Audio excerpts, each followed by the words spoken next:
Héctor, muy buenos días, amigos, muy buenos días a todas las personas conectadas en Colombia, aquellas que están fuera de este país. Bienvenidos a nuestra actividad anual de Reviva. Para mí es un placer compartir con ustedes parte del conocimiento que se ha desarrollado a lo largo de estos últimos años en la Fundación y con muchos de los compañeros de tuberculosis, de la Alianza de Tuberculosis.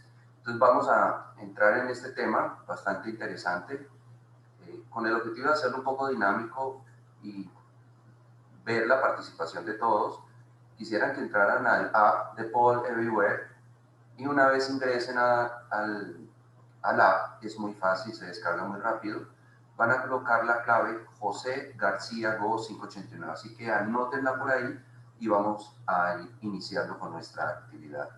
Héctor, muchísimas De igual gracias. manera, en la web, en el chat del seminario, les mandé el enlace directo para que se conecten también a través de el navegador. Perfecto. Bueno, muchísimas gracias. Entonces, lo que vamos a compartir el día de hoy es cómo vamos a manejar esa tuberculosis resistente a la isoniazida y si esto es en verdad un problema en la población VIH. Entonces, vamos a ver si estamos funcionando. Quiero que todos vayan ingresando ya al app, estén colocando la clave. La clave es José García Go 589. Esta es mi declaración de transparencia en los últimos 2 años.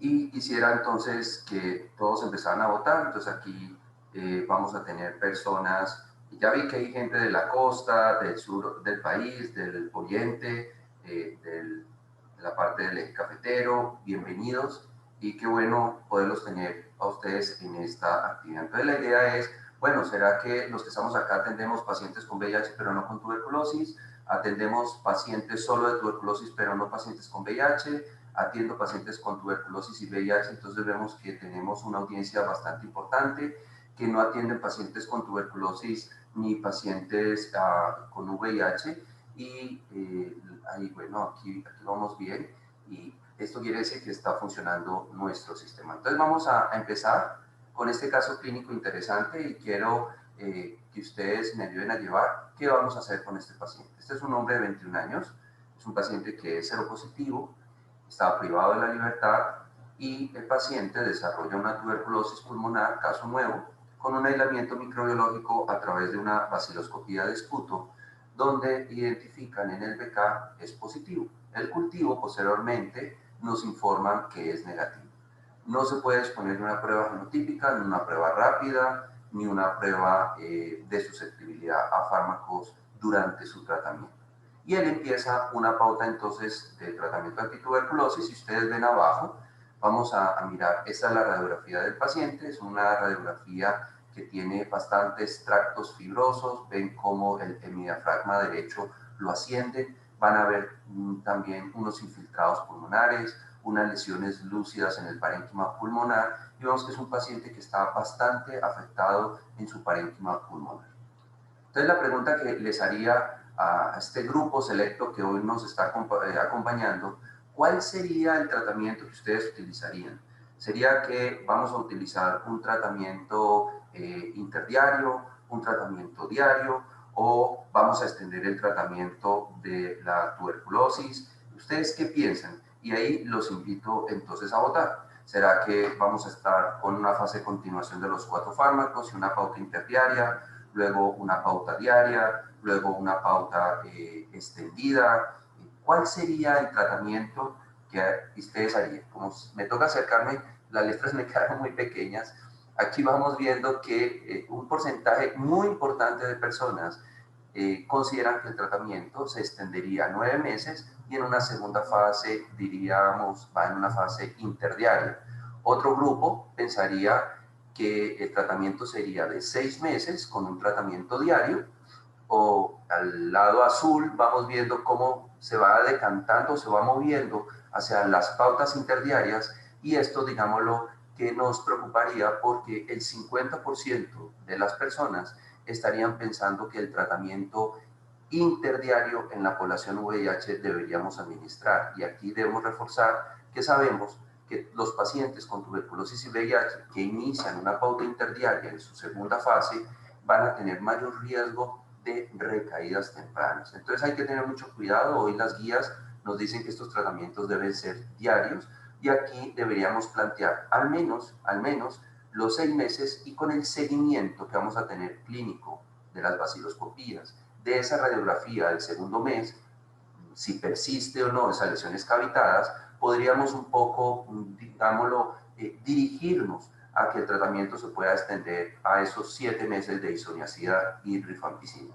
Entonces, aquí vemos cómo es tan interesante el manejo de la tuberculosis, donde a pesar que ya tenemos un manejo programático en el manejo, en la atención de pacientes con tuberculosis, el enfoque que se puede dar va a ser muy diverso en las regiones y tenemos que tener mucho cuidado con esta población que está infectada por VIH. Entonces, desafortunadamente, este paciente, digámoslo, en el sitio donde fue atendido, empezó un tratamiento de 2 meses de isoniazida, rifampicina, piracinamida y etanbutol y posteriormente una pauta de 4 meses interdiario de isoniazida con rifampicina. Al mes 2 de tratamiento, el paciente tiene sus baciloscopías negativas y al mes 5 de tratamiento, el paciente tiene nuevamente unos PKs positivos. Entonces, aquí la pregunta que quiero hacerle a todos ustedes es, ¿cómo sería clasificado los resultados al tratamiento en tuberculosis? Ustedes saben que al comienzo diligenciamos una ficha de ingreso al programa, una tarjeta individual de tratamiento y al final debemos evaluar qué pasó. Entonces, ¿será que ese paciente tiene un fracaso? ¿Será que ese paciente tiene un abandono al tratamiento? ¿Será que ese paciente tiene una recaída temprana? ¿Será que tenemos una pérdida durante el seguimiento? ¿O no se cierra el caso y debemos continuar con el tratamiento? Entonces, aquí vemos cómo en nuestra audiencia vamos a tener unas respuestas muy diversas. 50% ya un poco más, estamos hablando de fracaso del tratamiento.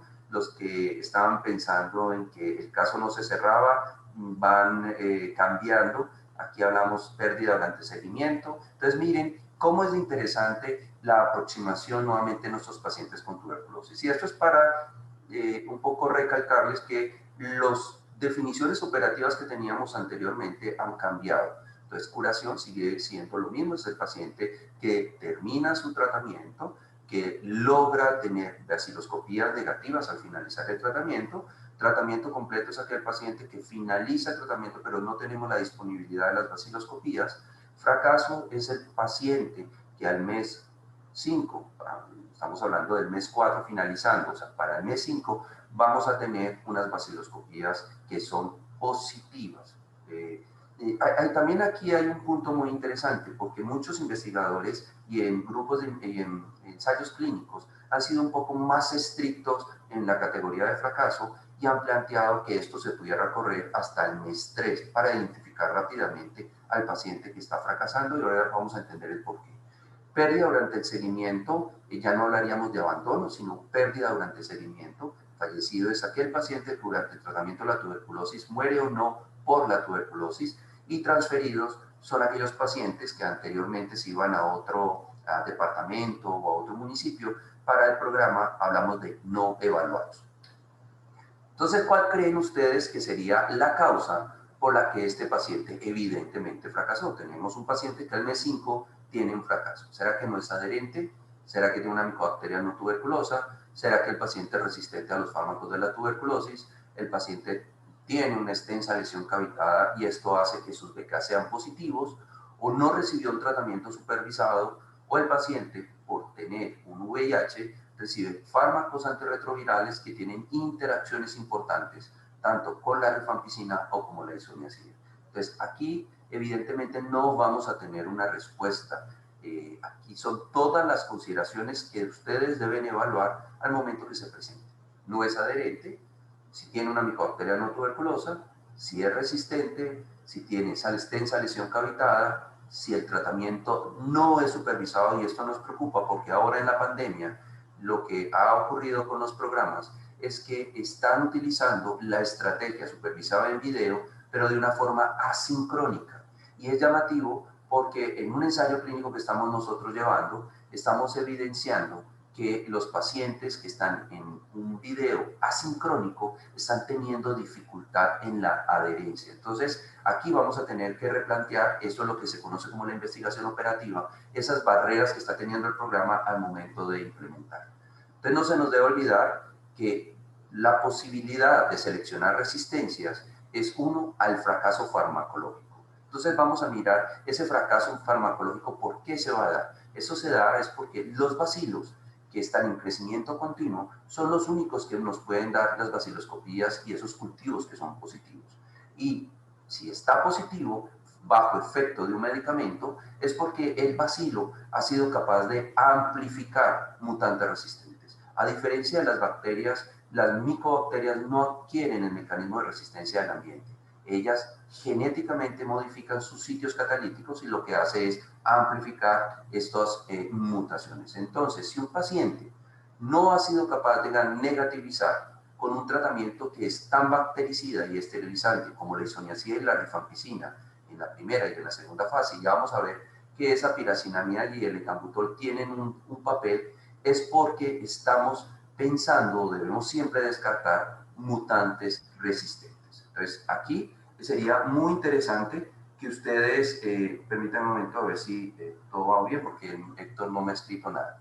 Entonces, aquí vemos, esto es un farmacograma que se usa en los programas de tuberculosis, y lo que describen acá es el momento del inicio, y abajo ven la baciloscopía positiva con el cultivo negativo. Ustedes ven que al mes 2 este paciente tenía los BK negativos, pero rápidamente empieza a tener baciloscopias positivas, y aquí lo que hicieron los médicos de su programa fue pasarlo de la fase interdiaria que llevaba a una fase diaria, buscando un poco volver a negativizar. Pero desafortunadamente tenemos que tener presente que la micobacteria, después de estar en monoterapia 15 días, lo que va a hacer es amplificar esos mecanismos de resistencia. Aquí vemos cómo en este paciente se le hace una prueba rápida de resistencia que se conoce como Genotype. Hoy tenemos unas plataformas cerradas, el Genotype está desapareciendo porque es una prueba bastante dispendiosa, engorrosa y digámoslo, está muy centralizada en algunos laboratorios. Necesitamos ahora, con lo que es el COVID, nos traen estas plataformas rápidas de diagnóstico, podemos hacer el diagnóstico tanto de isoniazida como de rifampicina. Con isoniazida, ¿qué vamos a identificar? Unas mutaciones en un gen que se conoce como el CAG o el gen INA, que ahí ahora les voy a comentar. Y en rifampicina ya sabemos que el gen que va a conferir la resistencia es mutaciones en el gen ARPOB. ¿Y por qué seleccionamos? Entonces piensen en este paciente, que es un paciente que le dimos un tratamiento, pero que nunca se aclaró si tenía o no farmacoresistencia de entrada. Y si ustedes ven en la línea superior, cómo empieza a disminuir los bacilos que son sensibles. ¿Por qué? Porque estábamos dando isoniazida, rifampicina, piracinamida y etambutol. Pero al mes 2, cuando lo dejamos en monoterapia con rifampicina, porque posiblemente este paciente lo que teníamos era una monoresistencia isoniazida no identificada, al pasarlo a la segunda fase y no tener claro la resistencia a la isoniazida, lo que hicimos fue amplificar las mutantes resistentes. Y esto es lo que se conoce como el término de fall and rise, o la caída y la subida. Entonces, el tener el conocimiento muy claro a lo que nos estamos enfrentando, podemos predecir cómo va a ser la evolución bacteriológica de nuestro paciente, y hoy día tenemos todo el armamento terapéutico para poder hacer el diagnóstico. Entonces, ¿cómo definimos una tuberculosis monoresistente? Vamos a incluir aquellos pacientes que son resistentes a la isoniazida o que tienen resistencia a la isoniazida con otro fármaco diferente a la rifampicina, porque si no, ya hablaríamos de multidrogoresistencia. Entonces, monoresistente a isoniazida solamente, o poliresistente a isoniazida, ya sea con etambutol, o poliresistencia a isoniazida con piracinamida.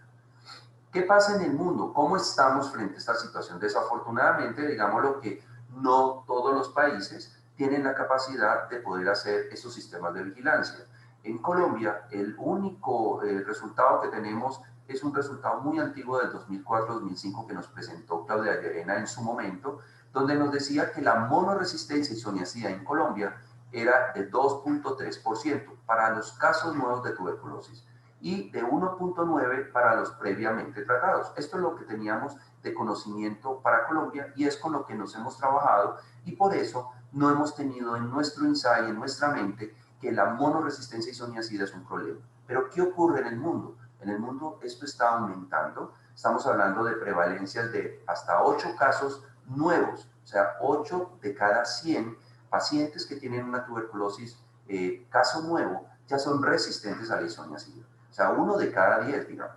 Y 14% de los previamente tratados. Aquí los previamente tratados no nos preocupa tanto porque a estos les hacemos todas las pruebas de susceptibilidad. Pero a los casos nuevos estamos asumiendo que la tuberculosis es evidentemente fármacosensible y cometemos un error y ya les mostré porque la monoresistencia encubierta condiciona esa selección de mutantes resistentes. Entonces, el concepto que quiero también que se lleven es que en el tratamiento de la tuberculosis vamos a tener diferentes poblaciones bacilares, unas extracelulares, otras intracelulares, otros fármacos que van a tener actividad en medios ácidos. Entonces aquí cada fármaco empieza a tener un nicho. La isoniazida es la que nos va a curar el paciente. Y a veces cometemos el error que el paciente está en la unidad de cuidado intensivo con una sonda en una falla ventilatoria y los médicos solamente pensando que dándole tratamiento tetraconjugado por la sonda, el paciente va a salir. Y es un error porque la isoniazida no se absorbe en el duodeno, se absorbe en el estómago. Entonces, la administración a través de la sonda no le estaríamos dando el fármaco que lo va a curar. Y la rifampicina tiene su actividad bactericida 2 semanas después de esterilizar. Y esto nos lo dice esta tabla. Miren, la actividad bactericida, el más, la isoniazida, rifampicina es más o menos, y esto lo venimos a presenciar 2 semanas después, y el etambutol puede tener esa actividad bactericida o no. Hay investigadores que dicen que el etambutol es como un buen amigo. Y para prevenir resistencias, la isoniazida y la rifampicina, y miren que la actividad esterilizante es básicamente esa rifampicina, y la piracinamida desafortunadamente no lo podemos dar en todo el tratamiento por la gran toxicidad hepática, especialmente en la población que convive con VIH. Esto ya lo sabíamos. Amina Jindani, una investigadora británica muy querida que ha estado con nosotros en Colombia y ha compartido muchos de sus conocimientos y en el que participamos en unos ensayos clínicos. Miren cómo los diferentes fármacos y especialmente la segunda barra de la izquierda, de la derecha a la izquierda, que es la isoniazida, vean la actividad bactericida que tiene la isoniazida. Por lo tanto, este es uno de los medicamentos que debemos garantizar que se administre porque es el que ustedes los va a curar. Y si ustedes tienen un fármaco que de entrada es resistente, pues desafortunadamente la mortalidad de nuestros pacientes va a ser alta. ¿Cómo trabaja la isoniazida? La isoniazida tiene 2 mecanismos. Vamos a mirarlo bien. Lo que va a hacer es inhibir la síntesis del ácido micólico, pero para que la isoniazida sea activa debe pasar de la droga, prodroga, a la forma activa. Y eso lo hace a través de un cambio enzimático que nos hace la catalasa peroxidasa. Esa enzima está codificada en el gen CATG. Entonces, mutaciones puntuales, que en este caso la que más prevalece son las mutaciones de serina en la posición 315 por treonina, lo que nos va a hacer es que la catalasa no se sintetice y por lo tanto no vamos a tener el paso a la prodroga activa. Este es el mecanismo de resistencia más importante de la isoniazida. Esto es lo que nosotros conocemos como una mutación de alto nivel. Y hay una mutación que conocemos como de bajo nivel que está dado por el gen INA. Este gen INA, ¿qué hace? Sobreexpresa unas reductasas donde la isoniazida se debe unir. Entonces, al sobreexpresar estas reductasas, la isoniazida no tendría su utilidad en el sentido de inhibir las reductasas. Esa es la razón por la que los pacientes que tienen un mecanismo de resistencia a la isoniazida de bajo nivel, deberíamos duplicar la dosis, pasar de 5 casi a 15 miligramos por kilo, vigilando nuestros eventos adversos. Entonces, ¿cómo vamos a diagnosticar la tuberculosis monorresistente? No solamente en población VIH, sino en población también VIH negativo. Entonces, tenemos que buscar fármacos que tengan buena sensibilidad, que sean reproducibles, y aquí empezamos a hablar de la credibilidad de los resultados. Entonces, todas las pruebas moleculares que tenemos en este momento, su resultado frente a isoniazida es bueno, frente a rifampicina estamos teniendo problemas de discordancia en lo que tiene que ver donde una prueba de biología molecular es sensible, pero en la prueba de susceptibilidad convencional que hacemos en cultivo, lo que vamos a identificar es que es resistente. Eso es lo que hablamos como discordancia, que es un tema muy interesante que podemos abordar en otros momentos. Entonces aquí todas las pruebas que tenemos moleculares nos van a ayudar y esa es la utilidad. Entonces, si ustedes tienen la capacidad de implementar y de ahora fortalecer con las plataformas diagnósticas que tenemos de COVID, donde también podemos hacer diagnóstico de tuberculosis, ejemplo ESPER, ejemplo las plataformas de VIDIMAS, tenemos las plataformas de AVO, tenemos las plataformas de Ingenius. Esas son plataformas que están circulando o que están disponibles en muchas de nuestras regiones y lo que debemos nosotros como médicos que atendemos pacientes con tuberculosis es promover. Entonces, hoy a todos nuestros pacientes les debemos descartar resistencia. En general, la resistencia a la rifampicina. Pero si ustedes tienen que es susceptible a la rifampicina y en población VIH o que tiene algunas características, descarten siempre la tuberculosis fármacos resistente a la isoniazida. ¿Y cómo lo hacemos? Con pruebas que tenemos. Ya sabemos que el genotype está disponible, pero es muy engorroso. Cada vez su penetración o su uso en diferentes ciudades viene a la disminución. Y en las pruebas de biología molecular, que son cerradas, como PDMAS, AVO, Ingenius, se vienen utilizando y nos dan esa información que es tan útil sobre la resistencia a la isoniazida. Entonces, ¿qué conocemos de la tuberculosis resistente a isoniazida? Este realmente es un problema subestimado en Colombia. Sí, miren que en el 2005 el artículo o las publicaciones del Instituto Nacional de Salud nos decía, miren, en los casos nuevos, pues la prevalencia no es muy alta. ¿Qué hicimos nosotros en nuestro registro? Que en este momento, ya para el 2021, ya tenemos alrededor de 1.600 casos. Para ese momento estábamos evaluando 900 casos que teníamos en nuestra base de datos. No todos tenían la capacidad de poder tener las pruebas de resistencia, pero de los que tuvimos fue muy preocupante porque el 78% de los que tenían monoresistencia a isoniazida eran casos que eran nuevos, no eran pacientes previamente expuestos a fármacos de la tuberculosis. El 22% eran pacientes que ya habían estado previamente expuestos y la mayoría de nuestros pacientes eran casos de tuberculosis pulmonar, el 78%. No quiere decir que las muestras extrapulmonares no tuvieran estos mecanismos de resistencia. Sí los tenían y por eso a todos, depende de la presentación, vamos a tener que hacer estas pruebas de susceptibilidad. Entonces, para nosotros fue algo inquietante que la población VIH que tenía monoresistencia a isoniazida, que nunca había estado expuestos a tratamientos de isoniazida preventiva, quimiopreventiva en infección latente, era el 28%. ¿Okay? Y desafortunadamente este es el reflejo de lo que ocurre a nivel nacional. ¿Cómo manejar? Ustedes ven ahí, 6 a 9 meses, de 9 a 12 meses, más de 12 meses, este es, digámoslo, como el registro de los casos, y miren que no había una uniformidad, no todos los casos eran llevados por los mismos médicos, teníamos diferentes momentos, manejados por diferentes especialistas, y miren cómo se ve una disparidad en el abordaje del tratamiento de la tuberculosis. Esto lo que nos habla es que estos pacientes requieren, digámoslo, más que un manejo programático, un seguimiento por personas que puedan estar evaluando muchas condiciones. ¿Qué nos llamó la atención? Los resultados del tratamiento. Exitoso quiere decir que curados y terminaron tratamiento 63%, preocupa, pero para lo que se observa en la mayoría de los programas es algo bueno, pero no es el ideal. El ideal es que seamos capaces de curar al menos el 85% de nuestros pacientes, casi el 90%. Y aquí estamos viendo que el 63% eran tratamientos exitosos en fármaco resistencia a la isoniazida solamente. Y tratamiento no exitoso, aquí colocamos pérdida de seguimiento o los que no eran evaluables y los que fallecieron. Y si ustedes ven, era casi un 37%, muy alto.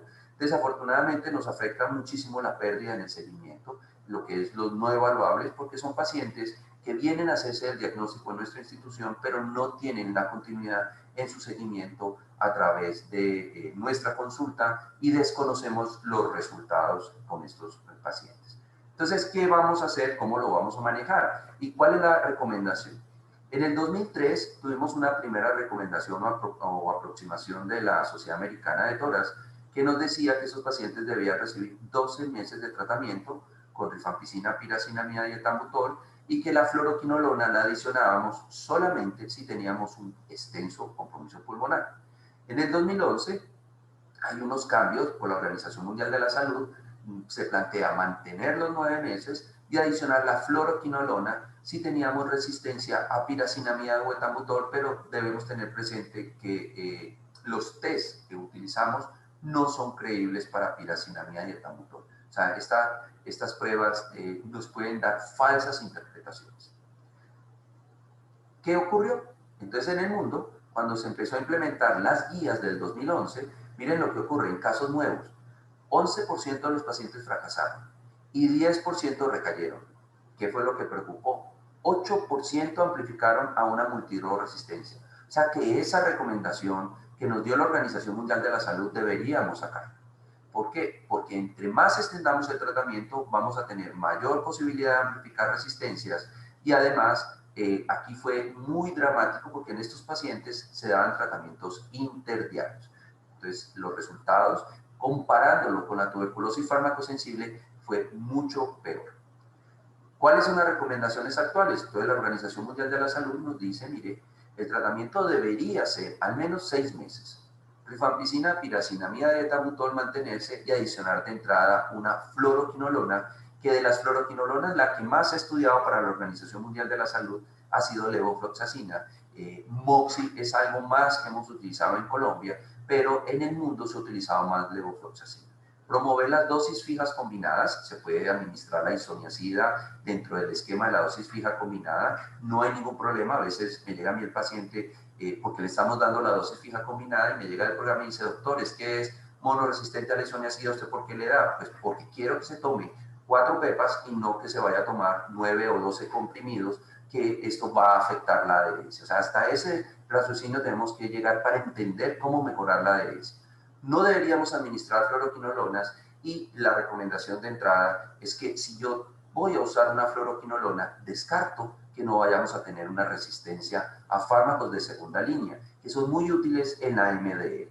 Si no se puede administrar la levofloxacina, 6 meses. Más de 6 meses es too much, pero tenemos que entender que hay pacientes que tienen lesiones cavitadas pulmonares que se van a demorar en esterilizar esas cavernas. Entonces, levofloxacina, la discusión, digámoslo, está planteada, si levo frente a moxi, las dos, pero para la Organización Mundial de la Salud, pues hay unas consideraciones que permite más el uso de la levofloxacina, no queriendo decir que la moxi no se pueda administrar. Nuevamente, tiene más estudios, lo que más se ha utilizado, y pues la moxi no tiene, la levo no tiene esa interacción como si la podría tener la moxifloxacina, pero esa interacción de moxi con rifampicina realmente no tiene un impacto clínico, y eso ya se hizo en, no sé, hay unos resultados muy interesantes, no me acuerdo el número, fue un estudio también que se llevó en Barcelona, donde ese área bajo la curva que se afectaba no era significativo, entonces no tenía un impacto en los resultados clínicos.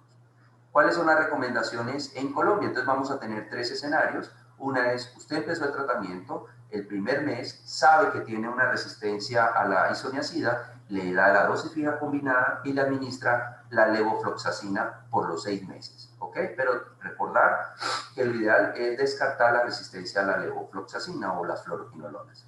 En el segundo mes es cuando me doy cuenta, ese sería el segundo escenario, usted está en el tratamiento de la dosis fija combinada, entonces la idea es extienda el tratamiento y llévelo hasta 6 meses, mirando la evolución clínica y la evolución bacteriológica.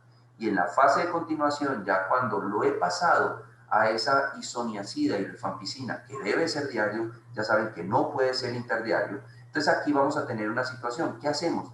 Rápidamente descartar que no haya amplificado resistencias, pasarlo a su tratamiento de rifampicina, isoniazida, piracinamida y etambutol por 6 a 9 meses, depende de la evolución, y se empieza a contar desde ese momento.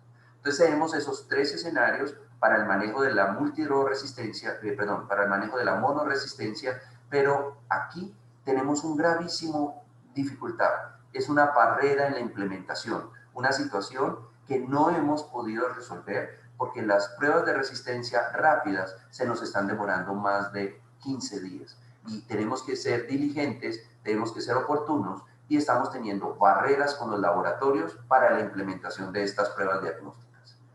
Entonces, claro, nuestra recomendación en la resolución 227 plantea el manejo de la monoresistencia en esos 3 escenarios y recordar que para la fluoroquinolona lo ideal es descartar su resistencia. Entonces, volvemos acá. En este tema, un poco para ir cerrando esta conferencia, donde entendemos cómo la isoniazida es el fármaco más bactericida, tiene 2 mecanismos de resistencia y en esa prueba de resistencia rápida y en la misma prueba de susceptibilidad convencional nos van a informar si es resistente de bajo o de alto nivel a la isoniazida. Si la resistencia es de alto nivel, la isoniazida no la podemos utilizar, ¿sí? Si la resistencia es de bajo nivel, podemos administrar la isoniazida, pero aumentando la dosis a una dosis de 15 miligramos por kilo. Entonces, aquí es muy interesante porque podemos lograr la actividad bactericida temprana de la isoniazida, y ahí lo vemos en nuestra gráfica. Vamos a mirar la línea azul, cómo el EVA disminuye cuando damos una dosis alta de 15 miligramos por kilo, y cuando damos 5 miligramos no vamos a tener esa actividad bactericida. Las pruebas de susceptibilidad hay que hacerlas, tanto moleculares como las pruebas fenotípicas. ¿Por qué? Porque vamos a tener discordancias en algunos resultados y siempre vamos a creerle a la resistencia. Vamos a ir a favor hasta que no se vaya decantando un poco qué hacer con esas discordancias. Nunca asumamos que como la sensible me dio sensible por prueba molecular, entonces hay que creerle a la prueba molecular. No, aquí le vamos a creer a la que es resistente. Conclusiones, evidentemente es un problema subestimado la monoresistencia isoniazida, especialmente en la población VIH, no lo están buscando, tenemos que implementar plataformas de diagnóstico, pero se nos está presentando unas barreras de acceso, barreras de oportunidad desde los mismos servicios de salud. Los fármacos de primera línea condicionan tasas de fracaso y recaída si no son utilizados de forma adecuada, siempre vigilar la adherencia, siempre supervisar, y cuando ustedes están en estos programas que están haciendo la supervisión del tratamiento por video asincrónico, ojo, estamos viendo una dificultad en los adultos mayores, en personas que ya han tenido farmacoresistencia, entonces hay que seleccionar muy bien nuestros pacientes y evaluar en cada región si realmente estas estrategias se pueden continuar o deberíamos replantear otros escenarios de vigilancia. Y el concepto más básico que ustedes se deben de llevar es que la resistencia en tuberculosis siempre le echamos la culpa al paciente. Siempre decimos es que el paciente no se toma, es que el paciente no reclama, es que el paciente no viene. No, ya sabemos que el mal manejo de los pacientes con tuberculosis y la amplificación de resistencias es, en la mitad de los casos, el mal manejo que le han dado los programas de tuberculosis. Y no siendo más, a ver si tenemos algunas preguntas. Es tiempo de acabar con la tuberculosis. El grupo que me ha acompañado ha cambiado personas, muchachos muy jóvenes que han continuado una vez finalizan su carrera de medicina, el abordaje y el seguimiento de pacientes con tuberculosis. Bueno, muchísimas gracias y esperemos entonces las preguntas. Doctor, muchas gracias por su excelente presentación y bueno, por acá le preguntaron hace un rato si el Ministerio de Salud había hecho algún pronunciamiento respecto a esta resistencia, esta monoresistencia.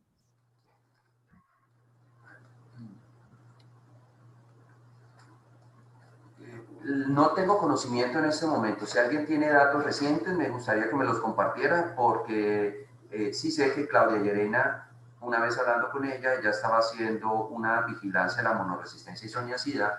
En un último artículo que presentó no vi algo específico de monoresistencia isoniazida, entonces no lo tengo claro. Si alguien tiene datos, digámoslo, de programas, sí sería interesante que me los compartieran. Perfecto. Bueno, invitamos a las personas que tengan conocimiento al respecto que nos compartan la información. Bueno, creo que por el momento no hay más preguntas y si las hay, las dejamos para el intermedio o al final para continuar con nuestra presentación. Muchas gracias, doctor. Le doy la bienvenida. Perdóname, ¿Sí? Héctor, hay una pregunta muy interesante de Darwin Lambrano. Es que me comenta, teniendo en cuenta la prevalencia baja, ¿usted creería que se debe realizar de entrada pruebas moleculares para resistencia de casos nuevos? Entonces, esto es muy interesante porque es como Depende cómo vamos a ver el vaso, ¿sí? O medio vacío o medio lleno. La situación es que hasta que no se tenga un sistema robusto de vigilancia en tuberculosis, y ustedes han visto a lo largo de, yo llevo trabajando con programas de tuberculosis desde el 2000 más o menos 5, no he tenido la posibilidad de tener programas robustos que vigilen la resistencia.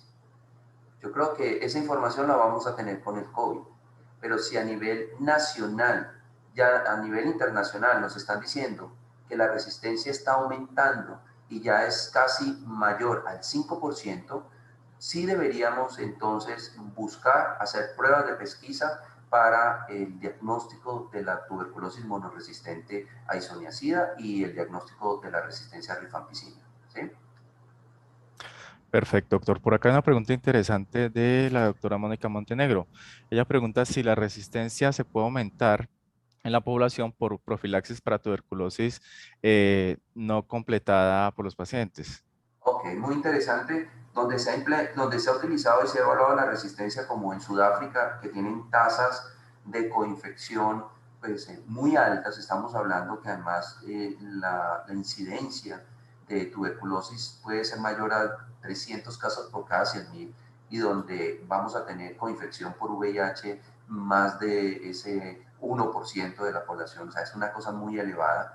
Cuando evaluaron la implementación de el uso de la quimioprofilaxis con isoniazida, no se documentó un aumento en la resistencia a isoniazida, ¿sí? Lo que sí debemos tener presente es que muchas veces se empieza tratamiento preventivo con la isoniazida y no se ha descartado de forma adecuada la tuberculosis activa. Entonces, en ese caso, sí vamos a tener muchísimos inconvenientes, pero esto es más por problemas de la implementación de la lectura que hace el clínico del abordaje en la quimioprevención. Perfecto, doctor. Y el doctor Abraham Catime nos comparte que las pruebas moleculares están en el post y nos mandó a través del chat los códigos CUPS Están en para el plan básico en solicitarlos. salud, están en el plan básico en salud, no requieren ni PRES y está en la resolución. La resolución es muy clara. Lo que pasa es que han sido muy temerosos porque han buscado poblaciones de riesgo, que si son habitantes de calle, que si son privados de la libertad. No, no, no. Aquí tenemos que implementarla de forma masiva a todos los pacientes con diagnóstico de tuberculosis. Así como somos capaces de hacer toda una estrategia para COVID, evidentemente tuberculosis que nos viene acompañando, deberíamos ser capaces de utilizar todas esas plataformas de COVID para la tuberculosis. Pero ¿qué ha ocurrido en los programas? Se han dedicado a fortalecer COVID sacando gente de los programas de tuberculosis. Evidentemente, la tuberculosis va a ser un problema en los próximos años y meses, así que hay que fortalecer nuevamente el diagnóstico y el seguimiento de nuestros pacientes. Bueno, y dos últimas preguntas, doctor. Mujer embarazada con VIH y tuberculosis, ¿qué tratamiento y cuál es el riesgo? Y ahorita que usted habló del tratamiento sincrónico, ¿qué estrategias podríamos implementar para mejorar esa vigilancia? En el sincrónico, la adherencia en el sincrónico es del 100%. Nosotros ya hicimos la evaluación, estamos esperando que nos lo publiquen.